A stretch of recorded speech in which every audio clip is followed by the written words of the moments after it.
Hello and welcome. My name is Mariana Campero. I am the Executive Director of the Mexican Council on Foreign Relations, COMEXI.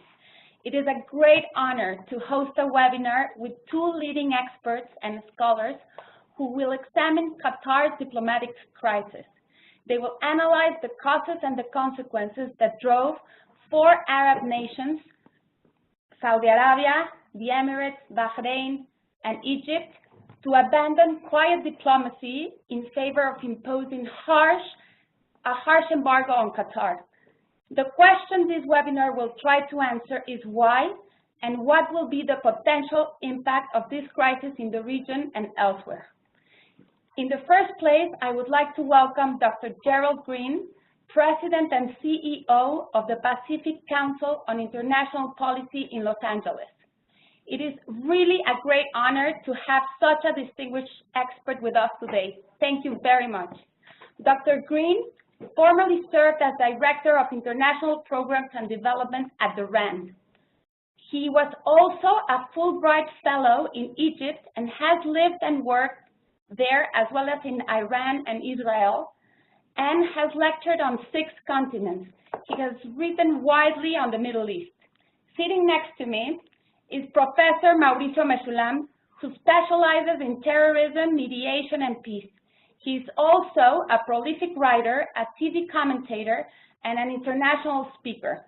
He's the founder and the CEO of the Mexico Research Center for Peace. Before I pass the microphone to Dr. Green, I just would like to explain quickly the dynamics of today's webinar. Dr. Green will speak for about 15 minutes, and then we will pass the floor to Mauricio, who will speak for another 15 minutes. Then I will ask the public to send us, to write their questions, and Mauricio will moderate the Q&A session. Thank you very much, and I pass the microphone to Dr. Green. Thank you.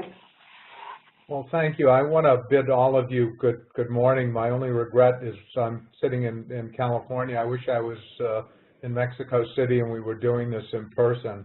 I especially want to thank Mariana Campero, the director of COMEXI, as well as Professor Meschoulam for agreeing to do this and to inviting me to participate. I think that in a general sense, my feeling is that the situation in the Middle East is probably as precarious and as dangerous as at any time since I've been studying the region, which is most of my adult life. Every time we think things can't get worse, they do, and it's really disheartening. The topic that we're interested in today was the very surprising and rather difficult to interpret move, as Mariana said, of 4 Arab states against Qatar. The Saudi Arabia, Bahrain, Egypt, and the United Arab Emirates imposed a physical embargo on Iran, on Qatar. Qatar is now physically isolated with air transport and so forth not possible amongst these states. And the question is, why did these states, and led by Saudi Arabia, why did they do this and why did they pick this particular time to do it? It also relates very directly to U.S. Middle East policy. And to try and get this in the proper sequence, President Trump, for his first international visit, chose to visit Saudi Arabia and then subsequently Israel and then subsequently the Vatican. The very fact that his first international trip was to Saudi Arabia was itself rather unprecedented. It was rather unusual. One would think he would have gone to Mexico, to Canada, to the UK. I mean, there are a whole variety of other places that might have been first choice. He went to Saudi Arabia. He was welcomed royally, and I mean that both literally and figuratively. He obviously enjoyed the visit greatly, and then he continued on his trip. And not long after, Saudi Arabia and others imposed this embargo on Qatar. When President Trump got back to the United States, he proudly claimed credit for having some measure of responsibility for this happening, which caught a lot of us by surprise, largely because Qatar is the home of two American military bases with 11,000 military personnel stationed there, and it tends to be a staging area for air operations against Iraq and Afghanistan. So that expelling Qatar from the ranks of its fellow states clearly is not in the interest of the United States, and frankly is counter to U.S. interests. So to take credit for this and to support it while it is against our own interests is rather peculiar. Within the U.S. government, there is a clear division. The White House tends to favor and support this policy, about which it's very enthusiastic. The Department of Defense is extremely unhappy about this. General Mattis, the Secretary of Defense, was the head of Central Command. He knows the Middle East very well, and he understands why it's counter to U.S. interests to expel Qatar in such a dramatic fashion. And the State Department is sort of in the middle. Secretary of State Tillerson has traveled to Qatar. He's met with the Saudis and the Egyptians and others, and is trying to broker some sort of agreement here, and to date has not been particularly successful. So to find the United States government with three different positions on this issue is itself worrisome and rather peculiar. The other reason that this is not, in my view, a particularly sound decision on anybody's part is, although some of the accusations against Qatar certainly are understandable, there's a great deal of criticism of Al Jazeera, for example, which has been very critical of every Arab state with the exception of Qatar. Al Jazeera does not talk about its home base and its sponsor, but it makes the other Arab states generally frequently uncomfortable. Qatar also has provided housing and an operational base for such groups as Hezbollah, Hamas, the Muslim Brotherhood, the Taliban, and so forth. And I don't think that this is done because Qatar is some sort of a terrorist state, but it regards itself as kind of like a Switzerland figure in the Gulf, and allows all of these places to have offices there to facilitate negotiations and so forth. Can we say that Qatar has definitively not supported terrorism? We can't say that, and indeed Qatar may well have been involved in such things. But the accusation against it by Saudi Arabia also applies to Saudi Arabia. The nationality of the 9/11 bombers were Saudis, and certainly Saudi Arabia, through private citizens and perhaps the government, has also supported some of these rather unsavory terrorist groups. So to assume that Qatar is alone in this is inappropriate, I think, or inaccurate. The second charge leveled against Qatar is that it's too sympathetic to Iran. And again, this is rather peculiar because Dubai, which is part of the United Arab Emirates, actually has a very, very close relationship with Iran. Iranian banks are allowed to operate in Dubai. There's a lot of trade back and forth, a lot of visits, and so forth. So the obvious explanations for this simply, in my view, don't make a great deal of sense. Saudi is taking the lead. Egypt is very dependent upon Saudi Arabia for financial support, so we can understand their support. Bahrain is very much now a suburb, if you will, of Saudi Arabia, so we can understand that. The UAE position is the one I find a little bit peculiar. It doesn't make a great deal of sense to me because I don't think it's in the interest of the region. This is not about Qatar as much as it is about regional stability. Kuwait and Oman have chosen not to take sides. Kuwait and Oman are trying to negotiate an end to this impasse with limited success. Iran is very pleased with this because they are now portraying themselves as supporters of Qatar. Turkey is now supporting Qatar, so that the Middle East over this sort of non-issue is divided in a way that I think is really problematic and serves no one's interest. Certainly the Russians will be very, very happy about this because they're trying to find an entree point into the region, and any divisions amongst traditional American allies is something that's of great interest to them. Again, Iran, I believe, is benefiting from this, but otherwise it does not make a great deal of sense. Now, the other piece I think that's related to this, and I think is really, in many ways, more interesting and certainly no less significant, is what's going on in Saudi Arabia, and specifically the change in the succession policy. As you know, Prince Mohammed bin Nayef, who was called MBN, was the crown prince, and he was summarily removed from the line of succession because of the efforts of Mohammed bin Salman, who was called MBS. MBS is a great deal younger than MBN. MBS is not a particularly known commodity. He is extremely ambitious. He is said to be a very bright but perhaps brash young guy. We simply don't know, and I'm not being ageist or opposed to young people. If you look at the presidents of Canada and France, I think those are great advertisements for younger leaders as opposed to some of the gerontologies we find elsewhere. But I think it's not quite known. He is trying to fundamentally change the Saudi economy. He's trying to privatize Aramco, which is a $1 trillion deal. In some areas he's succeeded, in some areas he's failed. For example, he tried to cut back a lot of the government benefits given to bureaucrats, and there was such a hue and cry that he had to step back from this. So this move by Mohammed bin Salman, this change of the line of succession, virtually at the same instant that this move was taken against Qatar, seems to me not to be a coincidence. Maybe it's meant to be a distraction, which helped to promote this change in the line of succession.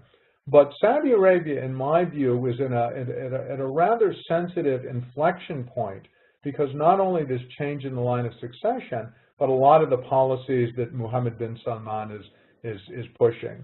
He was the architect of the war in Yemen, which is not going well at all, and this is sort of the gift that keeps on giving. It has a sort of Afghanistan, Vietnam flavor to it, and not in a good sense, but in a bad sense.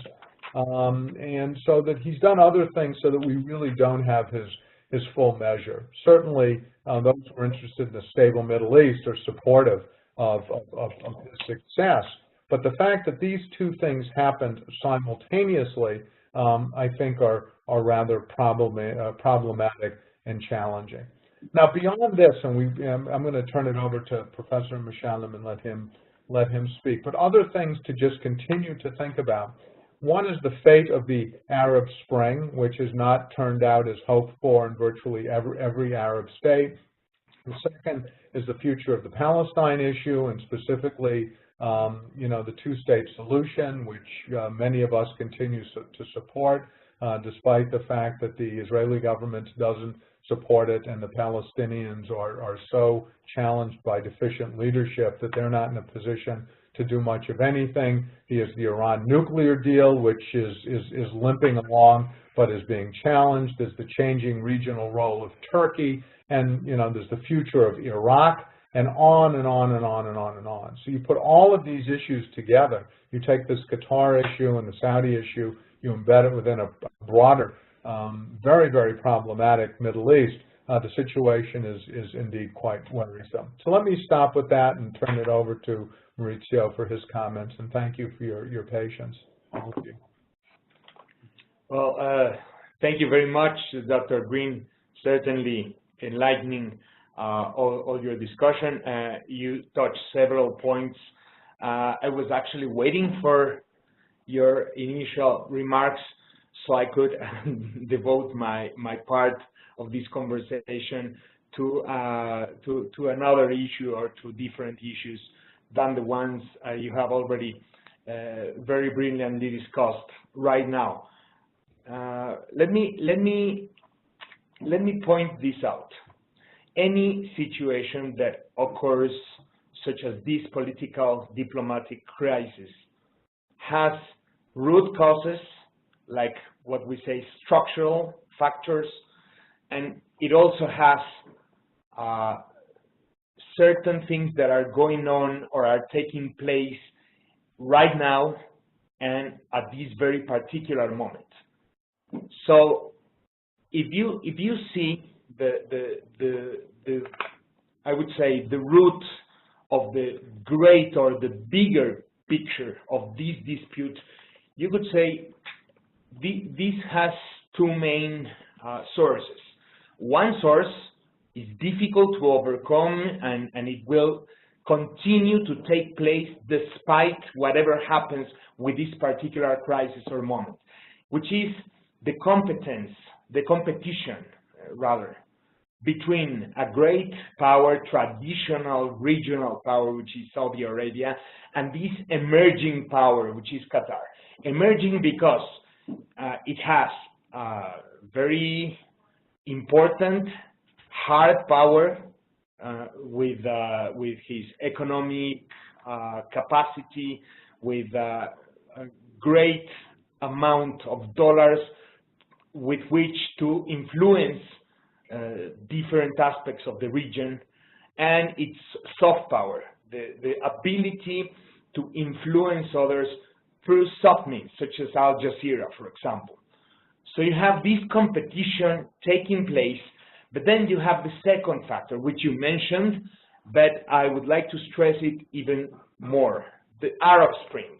Because the Arab Spring, more than this movement for democracy and rights, and it was in part, at least it had some of those characteristics in part, it resulted in a really disruptive movement for the region in general, because it changed all the structures and it created a number of vacuums. These vacuums have been filled or have been intended to be filled by different forces and actors. And then you have this situation of Qatar moving with a lot of money and with a lot of capacity and reading, extracting conclusions of what was going on with this Arab Spring. To Qatar, the Arab Spring was quickly moving to strengthen the Islamist movements throughout the region.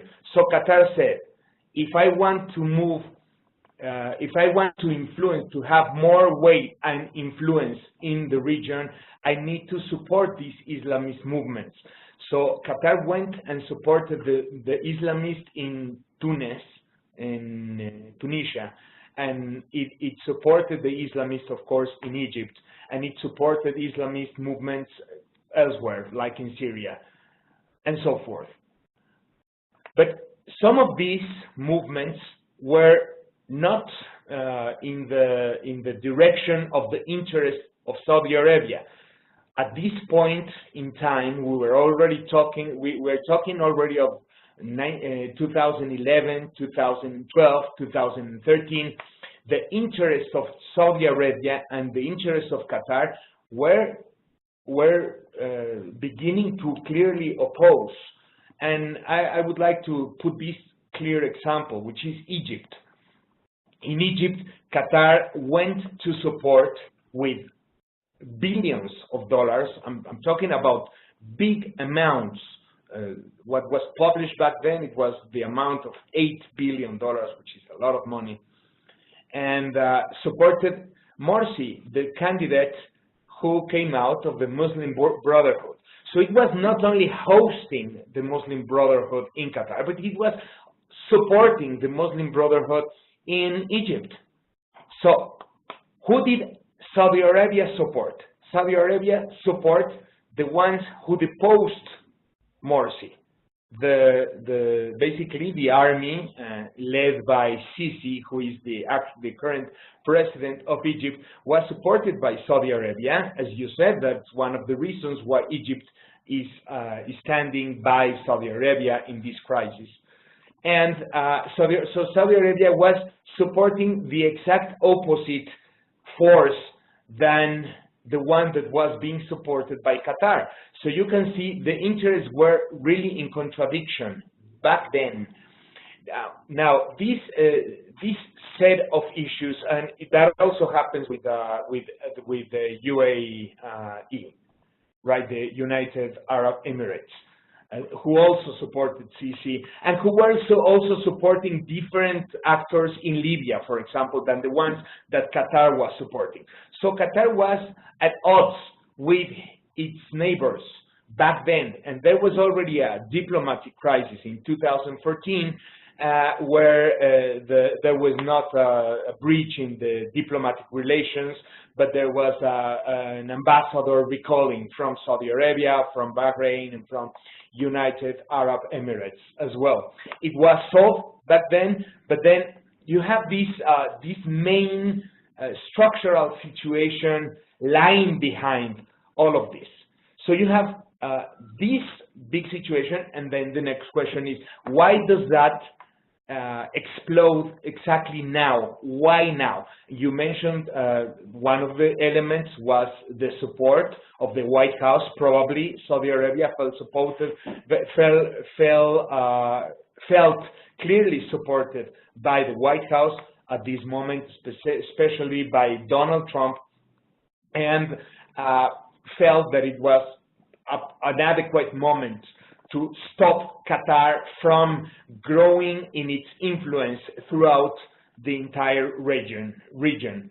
And also the other factor, the personality of, as you said, MBS, Mohammed bin Salman, right? The son of the current king, who is now the next king in line. By the way, there's a possibility that his father will resign earlier than expected, and that Mohammed bin Salman will become the king of Saudi Arabia before than everybody was expecting, which means that if he's very young, then he is young, so that means that he will stay in power for a number of years, and we have to understand that everything you said will have implications for the future, for the long future, for the long term of Saudi Arabia, including this dispute with Qatar.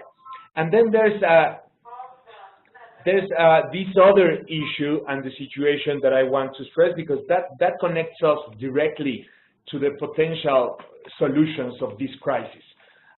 What the Qatar crisis tells us about what's going on in the American government. You mentioned the differences between the White House and the State Department and the Department of Defense, but that is crucial because for the moment, everybody was waiting to see, when the crisis erupted, everybody was like waiting to see what were the Americans going to say about the crisis. And if the Americans were going to support Saudi Arabia, then Qatar would have a very much more difficult path. What we saw in the end is that the White House is supporting, and especially Donald Trump, to be like completely clear, Donald Trump supporting Saudi Arabia and basically criticizing Qatar through Twitter. And then we saw the resignation of the American ambassador in Qatar because of those remarks, and because she said, the American ambassador to Qatar, she said that her work was being hindered because of the White House remarks, so she was not being able to mediate in this conflict or to do her diplomatic work. So you have the State Department trying very actively to show that the Americans do have an interest in solving the crisis, and then you have the support of the Department of Defense clearly signaling that the U.S. military does not intend to make any movements from its positions in Qatar, which means that there are clear American interests in this crisis being solved. And of course, as you said, they are very unhappy. But the next question then that follows is, how will this administration behave in the coming weeks in order to really help solving this crisis? Because if the Saudis feel or keep feeling supported by the White House, and they feel that they don't have the need to move towards an agreement, then there is the possibility that this crisis will continue for more time than everybody would actually decide. You saw that when Saudi Arabia and all its allies, all the countries that are working with Saudi Arabia right now, demanded 13 points.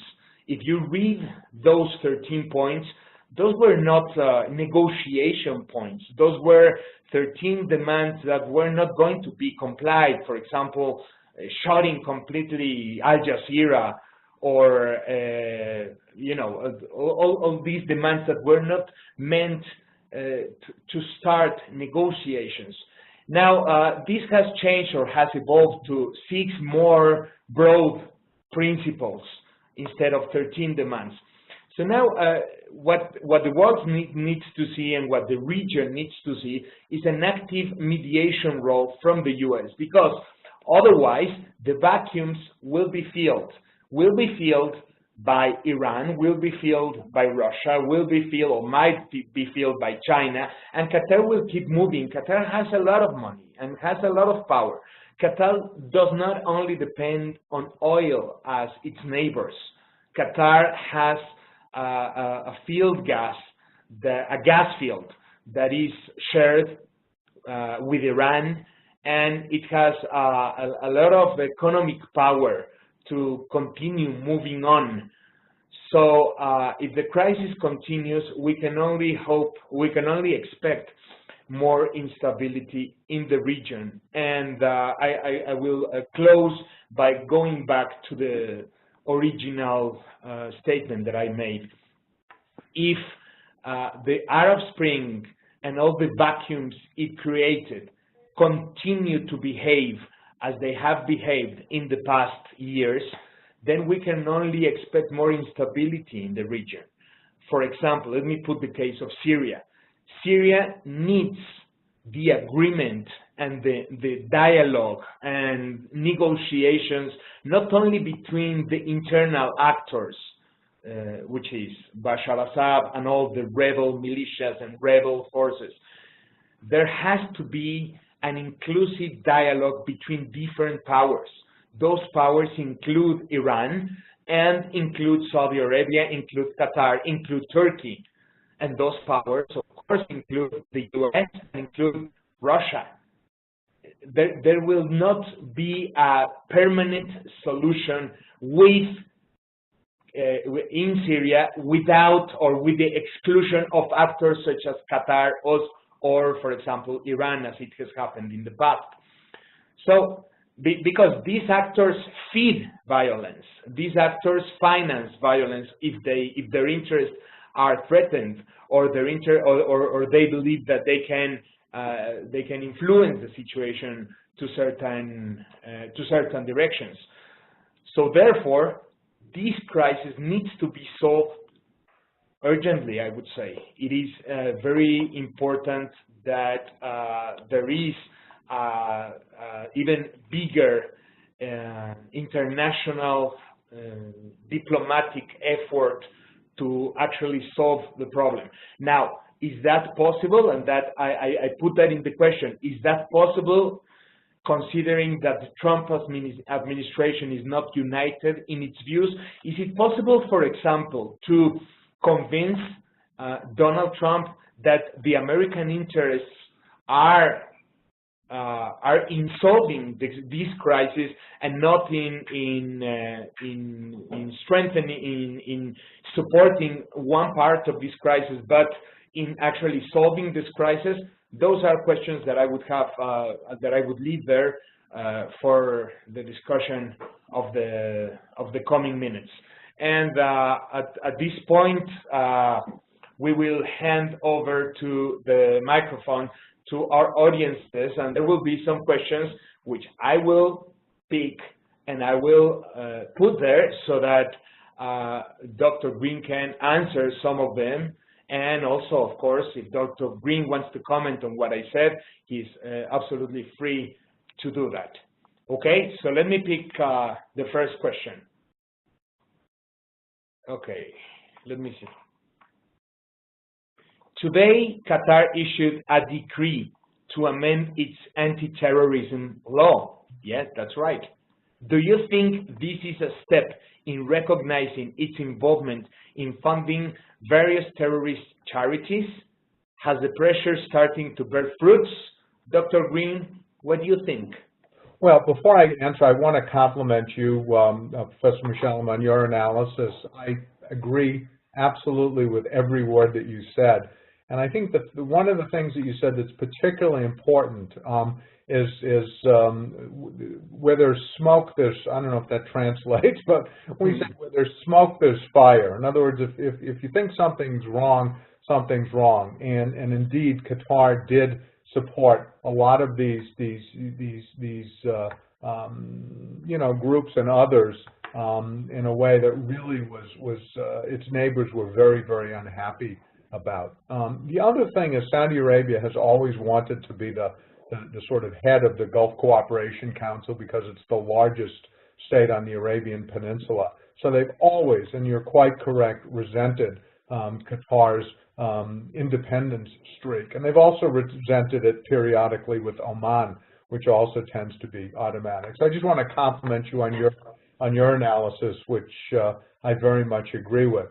In terms of the question, the questioner is quite right that the United States, Qatar recently signed some sort of agreement with the United States to combat financing terrorism. Frankly, I don't know how genuine and significant this is. I think it's probably more about the symbolism than it is anything else, that they're trying to demonstrate alignment between Qatar and the values of its neighbors. It's too soon to know if this is going to bear fruit. And to put it in a broader context, I think we need to look at some of U.S. immigration policies, that, you know, there's a ban on people coming from certain countries to the United States, and also this laptop ban, which the United States was not permitting direct flights from certain Middle Eastern countries, people to take electronics on the plane, and that was done away with as well. The other thing that Professor Meschoulam said to the questioner's question is that they've synthesized the list of 13 demands, which were, you know, largely unacceptable, down to 6. And those 6 are interpreted as being an attempt by the UAE and the Saudis to sort of moderate their demands. So I think what your questioner is asking about, this agreement between the Qatar and the U.S., fits within that broader context. And I think these are all gestures meant to find a way to solve the problem. Whether they work or not, only time can tell. Okay. Well, thank you. Thank you very much, Dr. Green. I think you answered it completely. Let me give you another question. It says, if Iran and Russia seem to be positioned to benefit from having U.S. allies against each other, what could be the Israeli reaction? What could be the Israeli reaction? Israel is an important, an important piece on this crisis. Don't you agree? Oh, absolutely. And in fact, I think that it's a very interesting question, and sort of 2 parts. One that was not asked, but I should mention anyway. Israel was delighted that Trump was elected, and Israel being the government of Israel, not necessarily the Israeli electorate. Exactly. There's a big difference. The Israeli government was very happy with the election of Trump. They didn't much like Obama. Trump said he was going to move the U.S. Embassy to Jerusalem, which is clearly not happening. And as U.S.-Israeli relations began to unfold, the Israelis have been somewhat disappointed by what they're seeing with Trump, largely because he even spoke out against increased settlement activity and so forth. So that's part A.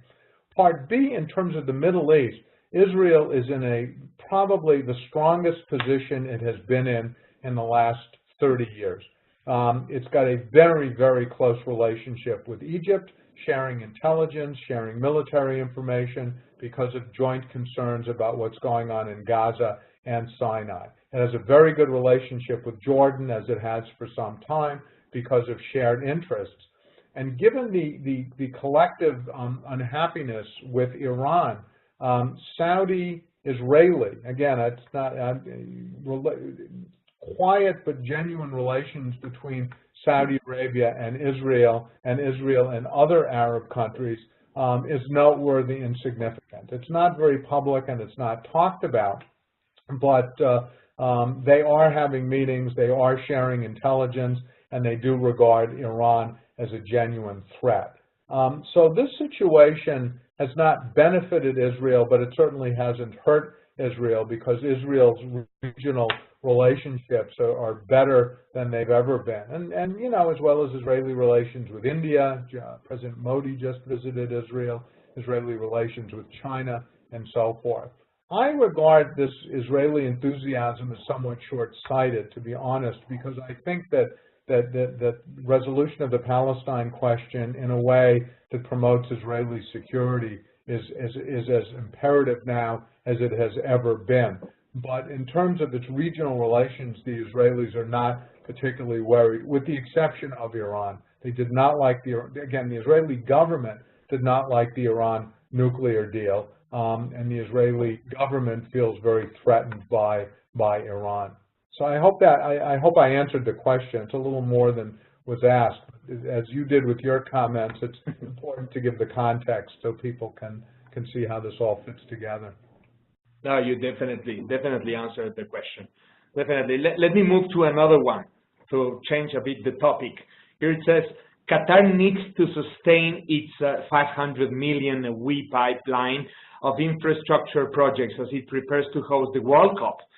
You know that in Mexico, everybody is interested in Qatar, amazingly interested in Qatar because of the World Cup. You know that I participate a lot in the media here, and they continually ask me about the World Cup. So how long can it endure the embargo? How long can Qatar actually sustain this economic situation in case that this blockade continues for a long period of time? I was just in Qatar about 6 months ago with a delegation, and we visited World Cup headquarters. And what they told us at the World Cup, that the bid, the building, everything related to the World Cup, the cost to Qatar has been in excess of $100 billion. Now that may be an exaggeration, but maybe not. I mean, you know, what they're doing there with building the new airport, which is done, another airport, metros, hotels, infrastructure, and then just the whole, you know, political thing of bringing the World Cup there is significant. Qatar only has 265,000 Qatari citizens. There are 3 million people living there, but the vast majority of them are foreigners brought in to do various projects. And so that the population of, if you look at the population of Mexico City, one neighborhood in Mexico City, 265,000 people is really negligible. They have vast, enormous resources all over the world. They have a sovereign wealth fund, which is huge. They have major assets. If you're a football fan, they own, what's the main French team, Saint-Germain, something, or whatever the big football team is in Paris, they own that. They own Saint-Germain. So Saint-Germain, that's right. Yeah. They own Saint-Germain. So I think they're going to be able to weather this storm for quite a while. And I don't think the embargo is as genuine as it looks, because Qatar is still continuing to trade with the United States, with the Europeans, with the Chinese, and others. And as you said, Mauricio, they also have this shared gas field with the Iranians, which has vast potential. So I don't think that money is going to do it. The other question that we didn't get to, and I don't know the answer to, but I kind of think about, and I don't know the answer, is this about regime change with the Saudis and the Emiratis like this emir, who's a young guy and seems quite capable, to be replaced, because the history of Qatar is pretty much the history of coups. The current emir's father overthrew his father in a coup, and that's how he took power. And there are dissident factions of the Al Thani family, which is the royal family, in Qatar and abroad, some of whom I'm sure would love to take power. So the one question, which I can't answer, but I think we need to ask, is are the Saudis and the Emiratis thinking about some sort of regime change? And anything is possible. Yeah, that is an interesting point, I believe. It will also depend on how the Americans behave, because the Saudis and the Emiratis might want a regime change and the Americans might not. So at least certain parts of the American administration might not want any regime change or any instability in Qatar. So we will see how that evolves. Let me move to another question. What will happen? This is also a very interesting issue. We just mentioned it, but what will happen to Al Jazeera? Will it be shut down? Will it be less radical? What do you think of that? I don't think Al Jazeera is going to shut down, but the Qataris could get it to moderate its reportage a little bit. I mean, Al Jazeera never reports on anything significant or controversial happening in Qatar. Right. It simply don't. Right. And so they could apply that discipline to other places as well. And there is a way that they could split the difference. Whether or not they're willing to do it, and whether the Saudis and the Emiratis would be satisfied by that, is another question. But it certainly could be done, and it could be done very, very subtly. The other thing they could do is close down some of these offices there. The Taliban, Hamas, the Muslim Brothers. What the Qataris say, and this may or may not be true, is sometimes they have opened these offices because the United States has asked them to do it. The degree, because it provides sort of easy access for negotiations. They're there.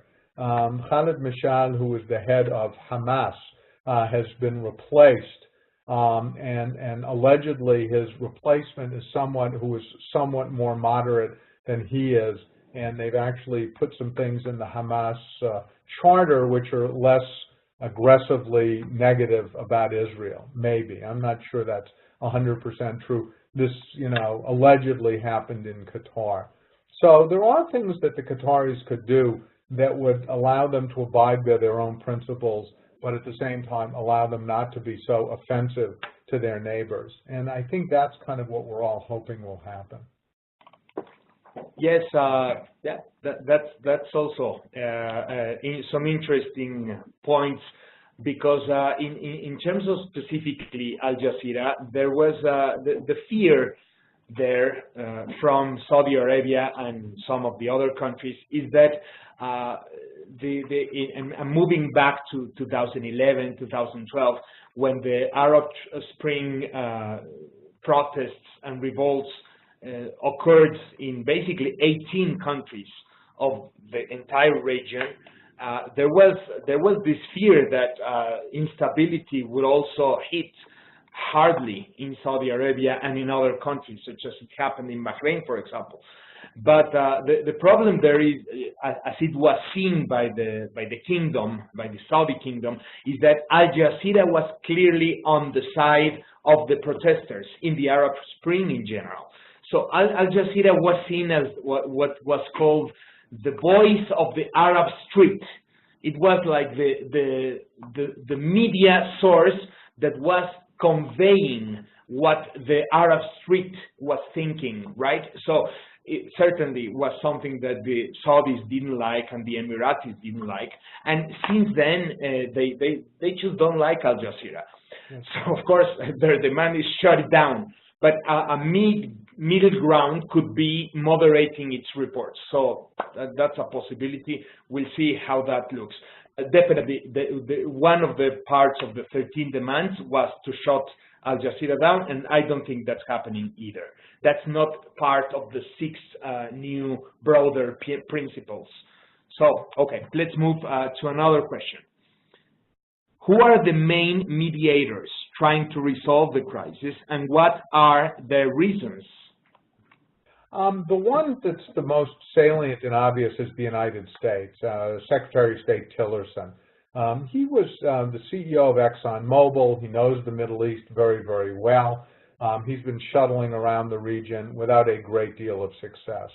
The ones that may have more promise are Kuwait and Oman, which are sort of doing it more quietly and behind the scenes.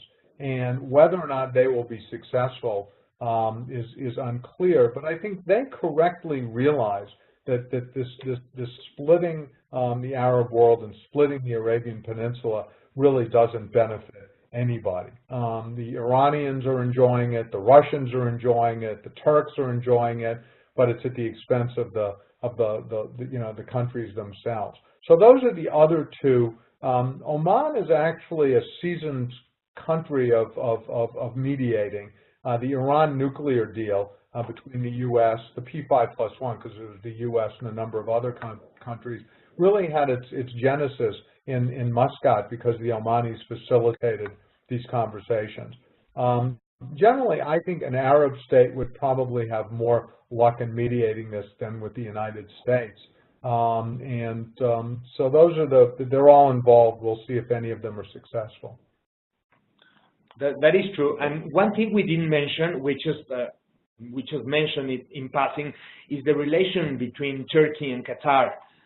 Because at some point during the Arab Spring revolts and the evolution of the Syrian crisis and so forth, it was like very clear that Turkey was growing in its relation with Qatar as opposed to Saudi Arabia and the Emiratis and Jordan and all the others, like the Egypt of Sisi and so forth. So it was Turkey and Qatar on one side.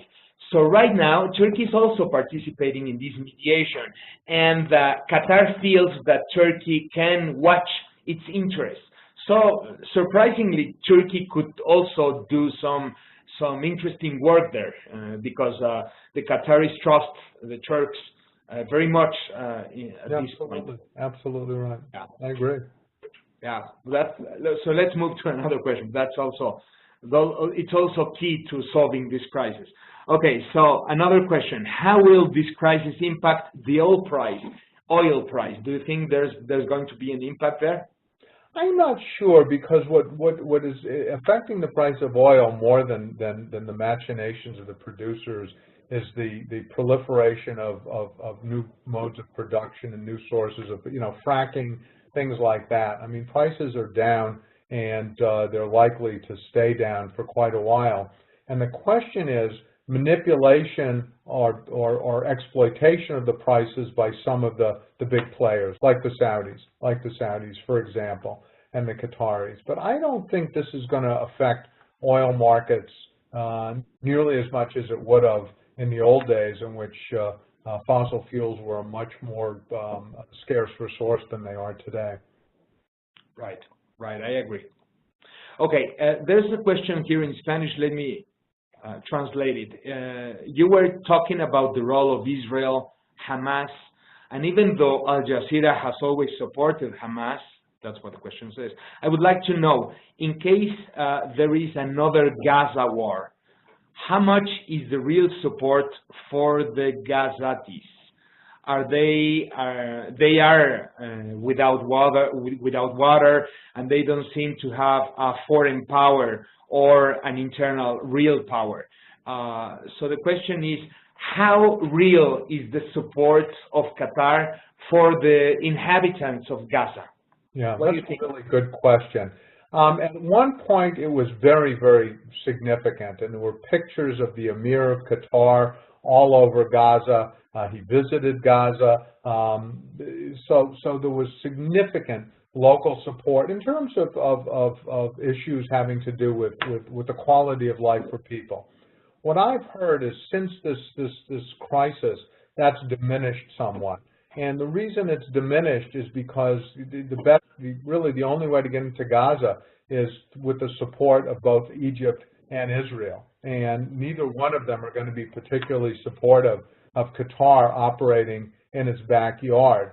And here, Israel and Egypt speak almost with one voice on Gaza. I mean, they both regard Gaza as a potentially very significant threat to their own stability. And it's not only Gaza, it's what's going on in Sinai, where there have been real problems. So I would anticipate that Qatar's involvement in Gaza will continue to decline simply because it has to. It's just harder for them, and they've got other issues that are more important to them. Again, in Israel, Gaza is regarded, and the government views it one way, but even a lot of military people in Israel believe that Gaza should have a certain measure of relief, because the more desperate the citizenry becomes, the more susceptible they are to very extreme views by Hamas and others. The problem is that community is very much separated from the West Bank Palestinian community. They're just very different culturally and politically. They never manage to get along. So they really are isolated. Okay. I think you said it all. I would just add that interesting things are happening in Gaza right now.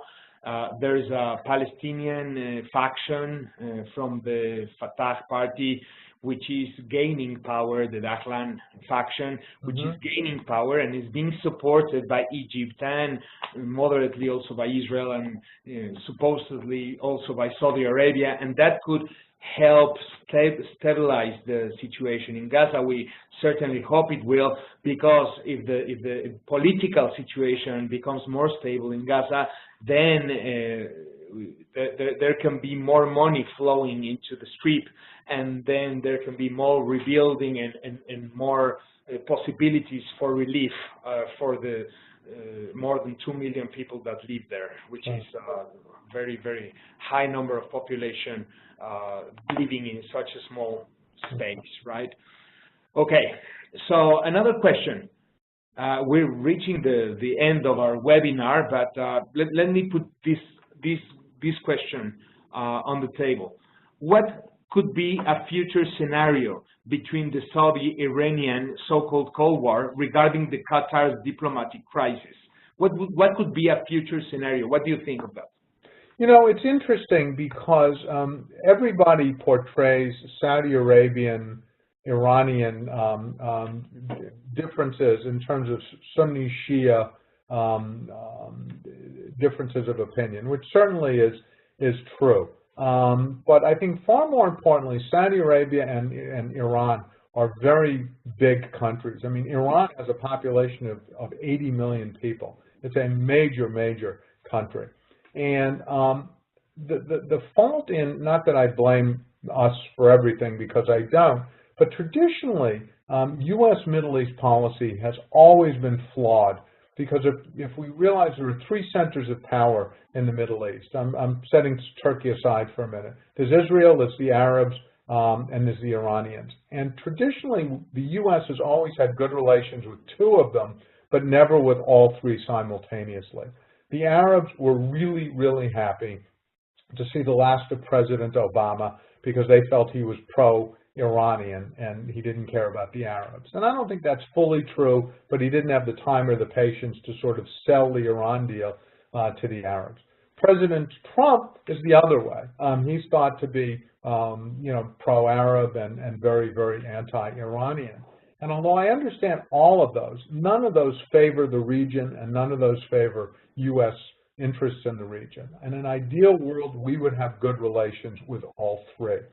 And what the Iranians want, and I have no affection for this regime at all, but having said that, they want a seat at the table. They want to be have significant influence on what happens in their neighborhood. There are American troops in Afghanistan. There are American troops in Iraq. And from an Iranian perspective, that's like, Soviet troops and missiles in Cuba, very close to the United States. I mean, they just don't find that acceptable. They're tired of being demonized, but at the same time, they're not doing things that they need to do to stop being demonized. So I'm your questioner's question is excellent, because I think that Saudi-Iranian competition will continue. It will be exacerbated by the Shia-Sunni split, but it goes far deeper than that and far beyond that, that it's also political. It's not simply cultural, which it is, and religious, but it's also political and it's economic. And what we should be doing, and we're not doing it anywhere anymore, is we should be working hard to bridge the gap, not because, we don't have much in common with either the Saudi regime or the Iranian regime. Both of them are counter to our values in the United States. I mean, for women not be allowed to not be allowed to drive cars in Saudi Arabia, it's just, it makes no sense to us, and frankly, even within Islam. So neither one of them are regimes with whom we share any great cultural affinity, but they're important. Geostrategically and geopolitically, they're important, and we should be leveraging everything we can to have decent relations with both. We negotiated the Iran nuclear deal. For us to then say at every turn how horrible Iran is, to undermine the very deal that we worked so hard to make, doesn't benefit anybody. So I'm not optimistic about the two of them finding a way, and frankly, I'm rather pessimistic. I think it's going to get worse before it gets better, and it's in nobody's interest for that competition to exist. Very interesting. I think your answer was truly interesting. I would not add anything else. We are basically 4 minutes of closing, so I think that we're going to. Okay, so I would close with some remarks. We have seen this crisis is mostly in no one's interest to continue. The Qatar, Saudi and neighbors crisis should be solved the sooner the better, with diplomatic efforts, with the help of the Americans, but also with the help of some other Arab neighbors and non-Arab, such as the Turks. The continuation of this crisis may have some implications for the future of the region, which is already very, very unstable, and no one needs more instability in this region. It's not that we must not see this as the good and the bad fellows. Everybody can be good or can be a bad fellow depending on the lens, right? But these are important actors, and all these actors have economic power and have political power and geostrategic power. So we need to make them engage and try to help them solve their differences for the better of a region which is already suffering of very, very unstable and very difficult conflicts such as Syria, Yemen, Libya, and others. So those would be my final remarks. Would you like to say anything to close? Really? I would, but let me shift focus a little bit, because I think you've just said everything that needs to be said and brilliantly. So I very much agree. I just want to say that I am now a member of COMEXI, a proud new member of COMEXI. We had a delegation visit COMEXI from Los Angeles in the last 2 months. And what I told everyone at COMEXI is, as a Southern Californian living in Los Angeles, Mexico City is closer to us in distance than is Washington, D.C., which doesn't mean we're not going to stop paying taxes or stop being American. I believe in California, we have a very, very special and uniquely important relationship with Mexico. California has the 8th largest economy in the world. And so, and we really value and prize our relationship with Mexico, and specifically in this interest with COMEXI. So I really want to say to all of you on the call, Professor Meschoulam, Ms. Campano, thank you so much for doing this. We would love to return the favor. Please come visit us in Los Angeles. And as our sibling, COMEXI and the Pacific Council on International Policy, I hope we can continue to do things like this on a regular basis, because they're interesting and they're important, and there's just a lot that we should be doing together. So thank you all for your patience and for your invitation. Thank you very much to you. Before I pass the microphone, just thank you very much to you for all your words, and it's really an honor to share this space with you. You can't imagine how an honor it is to me. So thank you so much, and I will pay you a visit in Los Angeles soon. Very good. Thank you. Have a good day and a good weekend. Thank you. Dr. Green, thank you so much for doing this. And we just send you a warm regards from Mexico. We hope to have you here again very soon. And I think we just close with the last phrase you said, that it's going to get worse before it gets better. Really, thank you very much. And Mauricio, thank you very much for doing this. We really appreciate it. Thank you. Thank you all. Bye-bye. Bye.